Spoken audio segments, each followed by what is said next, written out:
Hello everyone, कैसे आप लोग? आई होप आप अच्छे होंगे। Welcome to this amazing platform. आज हम बातचीत करेंगे मोस्ट इंपॉर्टेंट टॉपिक्स जो कि नीट के लिए है भैया।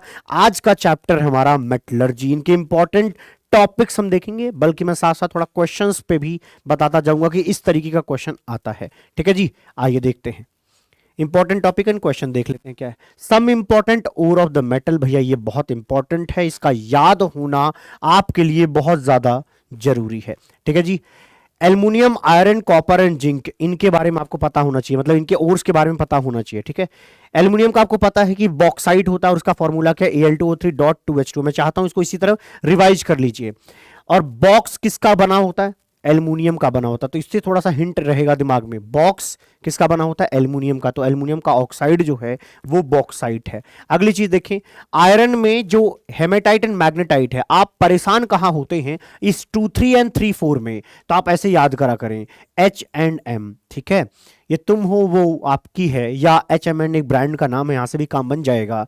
तो आप ऐसे समझना, जो पहले लिखा गया है उसमें 2 पहले आएगा और जो M है उसमें 3 आएगा। तो यहां लिख दीजिए 2, 3, यहां हो जाएगा 3, 4। तो इस तरीके से आपको हेमेटाइट में याद रहेगा कि यहाँ 2, 3 आएगा और मैग्नेटाइट में 3, 4 याद रहेगा। आई होप आपको इसमें कोई समस्या नहीं होगी। ये याद हो गया। अगला देखें, सिडेराइट। अभी मैं सिडेराइट को याद कराता हूं। ठीक है।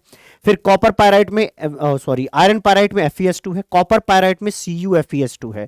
थोड़ा सा हिंट मिल जाएगा पायराइट देख करके कि Fe2 तो रहेगा ही रहेगा। कॉपर पायराइट लिखा है तो निश्चित रूप से यहां पर क्या होगा, CuFeS2 रहेगा। ठीक है। कॉपर ग्लैंस क्या होता है? Cu2S। Cuprite is Cu2O। और मैलेकाइट, मैलेकाइट क्या है भैया? CuCO3.CuOH twice. तो देखें, इन तीन को मैं एक साथ याद कराता हूं। और एक बात ध्यान रखना, ये सबसे इंपॉर्टेंट है जो अभी मैं बताने जा रहा हूं, तो भूलने की हिम्मत भी मत करना। ठीक है जी। कौन कौन से? एक तो मैलेकाइट, दूसरा सिडेराइट, और एक तीसरी चीज आती है that is calamine. That is calamine. क्या क्या मेरे साथ बोलो, दैट इज कैलेमाइन। क्या आपको याद रहेगा? क्या है समझना। याद कैसे करेंगे? मैला कॉपर, क्या लिखना है? मैला कॉपर, काला जिंक, मैला कॉपर काला जिंक, सीधा आयरन। मैला कॉपर, ये इसको रट्टा मारो तुरंत लिख करके और कमेंट में लिख देना, मैला कॉपर काला जिंक सीधा आयरन। मैं ये कह रहा हूं, ये पेपर में आएगा, देख लेना। यहां पर आपको कार्बोनेट्स नजर आएंगे। क्या? कार्बोनेट्स नजर आएंगे। दोबारा सुन लीजिए, मैंने क्या बोला कि भैया अगर मैं कहूं सिडेराइट सीधा आयरन, तो आप आयरन का कार्बोनेट बना देना। किसका? मेरे साथ बोलो, किसका? अरे आयरन का कार्बोनेट बना देना। अगर मैं तुम्हें मैलेकाइट बोलूं तो भैया जी मैला कॉपर, तो कॉपर का कार्बोनेट बना देना, कॉपर का कार्बोनेट। बट ये कैसा रहता है malachite? Basic copper carbonate, basic copper carbonate. ठीक है, याद रहेगा। यस। अब मैं बोलूं भैया जिंक के बारे में बताइए, तो जिंक का क्या है? कैलेमाइन। तो जिंक का कार्बोनेट ZnCO3 कैलेमाइन। याद रहेगा। ये तीनों बेहद इंपॉर्टेंट है, बहुत पूछे जाते हैं। अब देखें, अब याद करना है ये वाली चीज, देखना मेरे साथ। यहां पे जो स्फेलेराइट है वो क्या होता है? Zinc sulphide. स्फेलेराइट क्या है? Zinc sulphide. इसी को जिंक ब्लैंड कहते हैं। थोड़ा अंतर है इन दोनों में, लेकिन वो आपके सिलेबस से परे है, तो इतना जानना है बस। जिंक ब्लैंड जो होता है वो ZnS है, उसी को एक तरीके से समझें कि स्फेलेराइट कहते हैं। पेपर में इस नाम से ज्यादा पूछा जाता है, इस स्फेलेराइट के नाम से। ठीक है, क्योंकि उसको पता है जिंक ब्लेंड आपने बहुत सुन लिया, सॉलिड स्टेट में भी हम पढ़ते हैं कहीं ना कहीं। तो अब देखिए, zinc blende ZnS, copper glance Cu2S। थोड़ा नाम मैच करता है, zinc blende copper glance, zinc blende copper glance. थोड़ा बुद्धि में आ जाएगा तो सल्फाइड खोपड़ी में घूमने लग जाएगा। आई होप आपको इतने पढ़ करके आनंद आया हो। लेकिन आपके टेबल, आपके एनसीईआरटी में एक चीज और लिखी गई है। देखिए, जिनसाइट तो आसान है, जिनसाइट एंड क्यूप्राइट ये दोनों क्या है भैया? ऑक्साइड्स हैं। ठीक है, लेकिन यहां पर आए, लेड का बताइए क्या होता है? लेड का होता है galena, that is PbS। Silver का होता है अर्जेंटाइट, बहुत अर्जेंट है भाई, याद करना बड़ा अर्जेंट है। अर्जेंटाइट क्या? सिल्वर, ये है भैया Ag2S। ठीक है, तो सल्फाइड और पर थोड़ा सा खास ख्याल रख के जाइए। ठीक है, ये दोनों सल्फाइड्स आपको आने ही चाहिए। टिन स्टोन की बात करें तो, टिन स्टोन की बात करें तो क्या भैया? कैसेटराइट, SnO2 बोलते हैं। क्या बोलते हैं उसको? SnO2 या टिन स्टोन कैसेटराइट, इस नाम से बहुत पूछा जाता है, कैसेटराइट के नाम से। ठीक है, आइए यहां पर एक चीज दिखाता हूं, ये क्या है? एल्युमिनियम का एक और है, दैट इज कैलिनाइट। कैलिनाइट क्या है? क्ले है। क्या है? क्ले, मिट्टी है। मिट्टी में क्या प्रेजेंट रहती है? सिलिका प्रेजेंट रहती है। तो देखिएगा उसका फॉर्मूला कुछ ऐसा है, Al2OH4 फिर है Si2O5, क्या Si2O5, और यहां पे जो लिखा है शायद अभी याद करने में दिक्कत होगी, लेकिन मैं यहां पे इस तरीके से लिखूंगा, देखना ध्यान से। 2 टाइम SiO2, सिलिका मतलब क्या होता है, रेत बालू जो प्रेजेंट है आपकी मिट्टी में, और उसी के साथ प्रेजेंट है, उसी के साथ प्रेजेंट है भैया Al2O3, एल्यूमिनियम का oxide, dot 2 time H2O। This is kaolinite, this is kaolinite, ठीक है। तो एक्चुअली कैलिनाइट क्या है, सिलिकॉन और एल्युमिनियम का मिक्सचर है ऑक्साइड का, यही लिखा गया। फॉर्मूला मैच कराएंगे तो सेम निकल करके आएगा। आई होप आपको आनंद आया हो। अब मरकरी का देख लीजिए, मरकरी का होता है सिनेबार, दैट इज HgS। तो सल्फाइड का 1 2 3 4 5, 5 प्योर सल्फाइड्स आपके सामने हैं, ठीक है। और एक ये रहा आयरन पायराइट, और यहाँ का है कॉपर पायराइट। तो एक बार इसको टेबल को लिखें, आपको निश्चित रूप से ये सारी चीजें याद हो जाएंगी, ठीक है। अब पूछता क्या है, देखिए एक सवाल आता कैसा है, सवाल आएगा कि बताइए कैलेमाइन और मैलेकाइट इनमें से कौन है, फॉर्मूला आपको दिया जाएगा, ठीक है। तो आप तुरंत जैसा याद कराया उससे हो जाएगा। नेक्स्ट क्या आता है, केमिकल लीचिंग एक प्रोसेस है, लीचिंग प्रोसेस है कंसंट्रेशन का, कहां कहां यूज होता है, मैं याद कराता हूं भैया, ए क्यूब मेटल्स पर यूज होता है। सर ए क्यूब मेटल्स क्या होते हैं, ए क्यूब मेटल्स होते हैं भैया Ag AuAl, सब में ए आ रहा है ना, तो ए क्यूब Ag AuAl ये है केमिकल लीचिंग प्रोसेस, इनके यहां कराया जाता है, ये बात पता होनी चाहिए। अगला, हाँ एलिंगम डायग्राम भैया क्या है, एलिंगम डायग्राम को आप कायदे से आपको जानना जरूरी होता है, कौन किसको रिड्यूस कर रहा है ये पता होना जरूरी होता है, कि नीचे ग्राफ में हम जब देखते हैं तो ऐसे मेटल्स जिनके लिए डेल्टा जी की वैल्यू ज्यादा नेगेटिव है वो बहुत अच्छे रिड्यूसिंग एजेंट की तरह काम करते हैं, और किसी ऑक्साइड से ऑक्सीजन को हटा करके खुद ऑक्सीजन से चिपक जाते हैं, और उस एल्युमिनियम का, अगर उस मेटल का क्या हो जाता है, रिडक्शन हो जाता है, ठीक है। ये जानते हैं ना, इसी पर बेस्ड क्वेश्चन बहुत सारे बनते हैं। और एलिंगम डायग्राम में कई बच्चे इसको रट्टा मारते हैं कि टेबल में नीचे क्या है ऊपर क्या है। मेरे बंधु यहां पर ये बात समझें कि आपने केमिकल जो इलेक्ट्रोकेमिकल्स की सीरीज है वो आपने पढ़ रखी है, इलेक्ट्रोकेमिकल सीरीज को आप नीचे से ऊपर लिख दीजिए, वही बन जाता है एलिंगम डायग्राम का सीरीज। नीचे से ऊपर, जैसे लिथियम से शुरुआत होती है, अगर आप इलेक्ट्रोकेमिकल सीरीज की बात करें तो लिक बासर काना मगाल मंजनकर, ये सारी चीजें पढ़ी है ना आपने, तो जैसे जैसे ऊपर जाओगे नीचे ऊपर की तरफ कॉपर वगैरह मिलता जाएगा, समझ गए ना। यस सर, तो ग्राफ में नीचे से ऊपर जाना होता है, और जो नीचे वाला है वो एक्टिव मेटल है, यही वो वजह है जो किसी ऑक्साइड से वो किसी को रिड्यूस करा के क्या बना सकता है, उसका मेटल बना सकता है, ठीक है।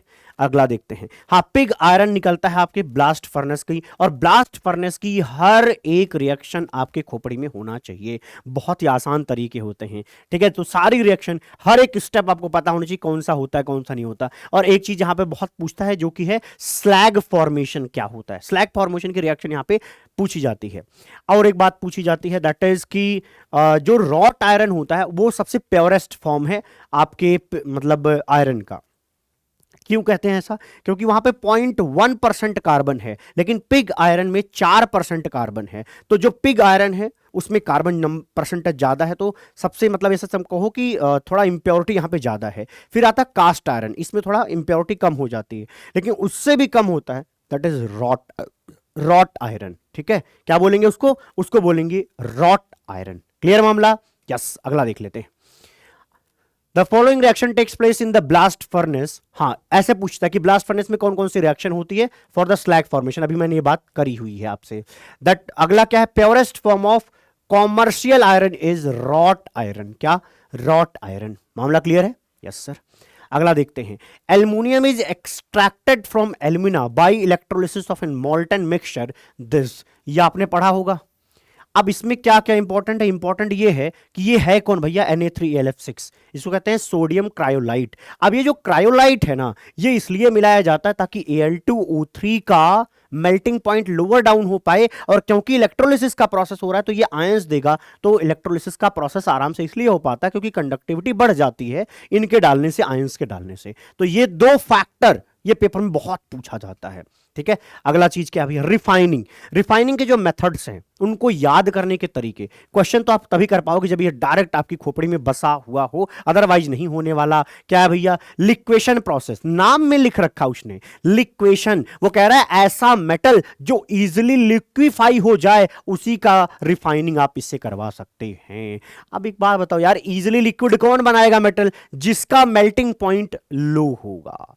पहला पॉइंट ये याद होना चाहिए, लिक्विड जो आसानी से बना पाए, जिसका मेल्टिंग पॉइंट क्या होगा भैया, कम होगा। तो मैंने क्या लिख दिया भैया, मेल्टिंग पॉइंट क्या होना चाहिए, हमारे मेटल का लिक्विड हमारे मेटल का मेल्टिंग पॉइंट क्या होना चाहिए, कम होना चाहिए। और वो है सन पब भी जाया करो, सन पब भी जाया करो लिक्विड लेने। पब मतलब समझते हो ना, सन बेटा, वैसे मान लो ये हमारे घर खानदानों में तो होता नहीं है, मान लो कहीं बाहर की कहानी है, क्योंकि यूएस वगैरह में तो लोग मतलब ले रहे हैं, है ना। क्या, अरे ड्रग्स की बात नहीं कर रहा हूँ मैं, बात कर रहा हूँ पब में क्या जा रहे हैं, लिक्विड पीने, पानी पीने। भाई कैसी बातें कर रहे हो सर, है ना।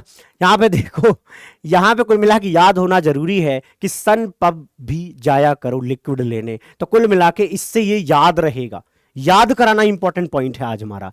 डिस्टिलेशन की बात करें तो आपको पता है डिस्टिलेशन मेथड में हम बॉइलिंग पॉइंट को यूज करते हैं कि डिफरेंट बॉइलिंग पॉइंट रहता है। अपन क्या करते हैं, यहां पे हीट करते हैं, तो मान लीजिए हमारा ये जो है जिसका बॉइलिंग पॉइंट कम होता है, आपको पता ही होगा इनका बॉइलिंग पॉइंट कम क्यों होता है, ये पढ़ा होगा आपको कि यहाँ पे D10 रहता है, तो ये खुद में क्या रहते हैं, स्टेबल। तो एक जिंक दूसरे जिंक के साथ ज्यादा मेटालिक बॉन्डिंग रख नहीं पाता। अगर मेटालिक बॉन्डिंग नहीं, क्योंकि वहां पर अनपेयर्ड इलेक्ट्रॉन नहीं होते, इस वजह से उसको बॉयल करना, उसको मेल्ट करना दोनों ही आसान है डिस्टिलेशन के केस में। तो ZnHgCd, इससे हम डिस्टिलेशन प्रोसेस, मतलब यहाँ पे हम डिस्टिलेशन प्रोसेस यूज करते हैं जहां पे मेल्टिंग पॉइंट कम रहता है। लिक्वेशन में क्या है, मेल्टिंग पॉइंट कम है, बॉइलिंग पॉइंट कहां कम रहता है भैया, डिस्टिलेशन मेथड में। ये शब्द याद होना जरूरी है। इलेक्ट्रोलाइटिक रिफाइनिंग भैया इलेक्ट्रोकेमिस्ट्री में पढ़ते हो तो इस पर ज्यादा चर्चा मैं नहीं करूंगा। कॉपर और जिंक ले सकते हैं। यहां पर हम प्योर एंड इम्प्योर मेटल्स लेते हैं। प्योर कॉपर जो होता है कैथोड का काम करेगा, इम्प्योर जो होता है वो एनोड का काम करेगा। ठीक है। नेक्स्ट क्या है, जोन रिफाइनिंग। इसको याद कराने का मेरे पास एक थोड़ा सा ठीक ठाक तरीका है। मान लो तुमसे किसी ने पूछा भैया किस जोन के हैं आप कहेंगे भैया मैं तो इंडिया में पढ़ता हूं, भैया मेरा जोन क्या है, इंडिया। तो आपने इंडिया की खासियत बताई कि इंडिया में सीता जी भी गाना गाती हैं, गाना गाती हैं। ठीक है, 5 होने चाहिए, 1 2 3 4 5। ठीक है, 5 लिख दिया। इंडिया में सीता जी भी गाना गाती हैं, याद करने का तरीका है। किसी ने पूछा जोन तुम्हारा, तुमने कहा भैया इंडिया में सीता जी भी गाना गाती हैं। तुम्हें इररिलेवेंट लग रहा हो कोई बात नहीं, हमें याद कराना है, क्योंकि पेपर में ये पूछा जाएगा कि इंडियम की साफ सफाई रिफाइनिंग कौन करेगा, तो मेथड आपके खोपड़ी में होगा जोन रिफाइनिंग। क्या, इंडिया में सीता जी भी गाना गाती हैं, काम की बात है भैया, है ना। अगली चीज क्या है, अगली चीज है वेपर फेज रिफाइनिंग। ये भूत प्रेत आत्मा की कुछ कहानी है। कैसी है, भूत प्रेत आत्मा की कहानी है। यहां पर एक बाबा जी है, मोनी बाबा। क्या, कौन है भैया, मोनी बाबा, मोनी बाबा। ठीक है जी, मोनी बाबा नाम से समझ जाएंगे। मोनी से क्या है, MO फॉर मॉन्ड्स, NI निकल। तो आप कह क्या रहे हो एक्चुअली कि भैया निकल की जो रिफाइनिंग है वो मॉन्ड्स प्रोसेस के थ्रू किया जाता है, और मॉन्ड्स प्रोसेस एक वेपर फेज रिफाइनिंग है। सर इस आपने भूत प्रेत आत्मा बोला, उसका मतलब समझाइए। अब समझना, मान लीजिए कि आप ये कोई निकल है जहां पे कुछ इंप्योरिटी है। ठीक है, तो यहां पर हम क्या करें, CO गैस फेज में ये कौन है भैया, कार्बन मोनोऑक्साइड, हमने गैस फेज में इसके साथ पास किया। ये सॉलिड था, ये क्या था, सॉलिड था। तो इसमें हमने क्या किया, गैस पास किया। तो ये जो गैस है ना, यही भूत प्रेत आत्मा की कहानी है कि ये क्या करता है, ये सॉलिड के साथ मिलता है, ये गैस सॉलिड के साथ मिलता है, और क्या होता है, भूत प्रेत आत्मा क्या कर रही है, उसका आत्मा निकाल के लेके जा रही है। भाई निकाल के ले जा रही है, मतलब क्या हुआ सर, इसका मतलब है कि वो जो है गैसियस फेज में कन्वर्ट हो रहा है। तो एक्चुअली जब कार्बन मोनोऑक्साइड निकल के साथ रिएक्शन करता है, सॉलिड निकल के साथ रिएक्शन करके इसको गैसियस फेज NiCO4 में कन्वर्ट कर देगा। फिर हम उसको इकट्ठा करके और हीट कर देंगे। तो कोई एक बाबा आ गया, मोनी बाबा आ गए, उन्होंने क्या बोला, मंत्र फेंक के मारा। इसके ऊपर मंत्र फेंक के मारा तो क्या हुआ, जो भूत था, प्रेत था, आत्मा था, कार्बन मोनोऑक्साइड, वो उड़ गया, लेकिन वो बच गया भैया, कौन, निकल बच गया। कुल मिला के कहानी ये है कि मोनी शब्द याद होना जरूरी है, मॉन्ड्स प्रोसेस याद होना जरूरी है, वेपर फेज रिफाइनिंग ये शब्द याद होना जरूरी है। हमें कुछ और नहीं बताना था, तुम्हें याद हो जाए इससे मतलब है। अब देखो वॉन अर्कल प्रोसेस में क्या है, वैम्पायर। वैम्पायर को देखकर टीना जो है क्या हो रही है, जोर जोर से भाग रही है। वैम्पायर को देखकर टीना का क्या कर रही है भैया, टीना क्या कर रही है, जोर जोर से भाग रही है। बस कहानी खत्म। वैम्पायर का मतलब हो गया भैया जी यहां पे समझना, वॉन अर्कल प्रोसेस, ठीक है। टाइटेनियम एंड जर्कोनियम के लिए यूज किया जाता है।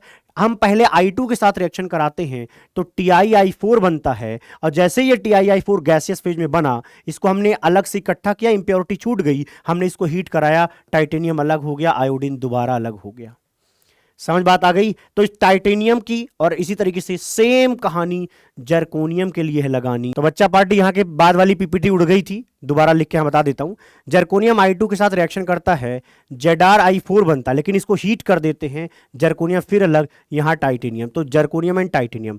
पेपर में क्या पूछेगा, वही जो मैंने बताया कि वैम्पायर मतलब वॉन अर्कल प्रोसेस किस काम में आता है, जर्कोनियम एंड टाइटेनियम के वेपर फेज रिफाइनिंग के काम में आता है। पेपर में सिर्फ यही आता है कि मोनी बाबा क्या करेंगे, निकल की साफ सफाई करेंगे, दैट्स इट। और ज्यादा से ज्यादा ये रिएक्शन जो यहां लिखा है, ज्यादा से ज्यादा कर तो ले जाओगे ना यार। यस, क्रोमेटोग्राफी वाली बात में कुछ ज्यादा पढ़ाना होता नहीं है, ठीक है। ऐसी कहानी आपको बताई जाती है कि ऐसे मतलब बस देखो क्या होता है कि यहां पे ऐसे दो लोग हो ना जिनके बॉइलिंग पॉइंट में बहुत अंतर ना हो, मेल्टिंग पॉइंट में बहुत अंतर ना हो, बहुत करीब हो, लेकिन उनके एडजॉर्प्शन में अंतर हो। कोई पहले एडजॉर्ब हो जाए, कोई बाद में एडजॉर्ब हो जाए, तब हम उसको निकाल के अलग कर सकते हैं। That's it. अगली चीज क्या है, पोलिंग प्रोसेस में भैया क्या होता है, पोल किसका लेना है, कॉपर का और टिन का लेना है। पोल किसका लेना है, याद करा रहा हूं, है ना। पोलिंग प्रोसेस किसके लिए यूज किया जाता है, कॉपर एंड टिन के लिए यूज किया जाता है। ये रिडक्शन करवाता है। आगे देखते हैं भैया, अगली बातचीत है यहां। ये क्वेश्चन एक बार देख लो, क्योंकि ऐसी सी चीज ना वो कई बार पूछ रहे हैं, 2016 के बाद से शुरू किया इन्होंने, बहुत पूछते हैं सवाल। देखे क्या है, साइनाइड प्रोसेस किसके लिए यूज किया जाता है बताइए इसमें से। आपको पता है ना, साइनाइड प्रोसेस लीचिंग प्रोसेस है, तो लीचिंग प्रोसेस किसके लिए यूज किया जाता है, एक्सट्रैक्शन ऑफ गोल्ड के लिए, है ना। जोन रिफाइनिंग अभी बताया था, जोन रिफाइनिंग सीता जी भी गाना गाती हैं, अल्ट्रा प्योर जर्कोनियम बनाने के लिए। फ्रोथ प्रोटेक्शन प्रोसेस निश्चित रूप से ड्रेसिंग ऑफ जिंक के लिए, ठीक है जी। ये देखिए भैया, इलेक्ट्रोलिसिस, खत्म ना मामला, सही है ना। यस सर, मिलते हैं हम आपको अगली वीडियो में, तब तक के लिए खुश रहिए, प्रसन्न रहिए, आबाद रहिए, जिंदाबाद रहिए, bye bye, take care, love you all.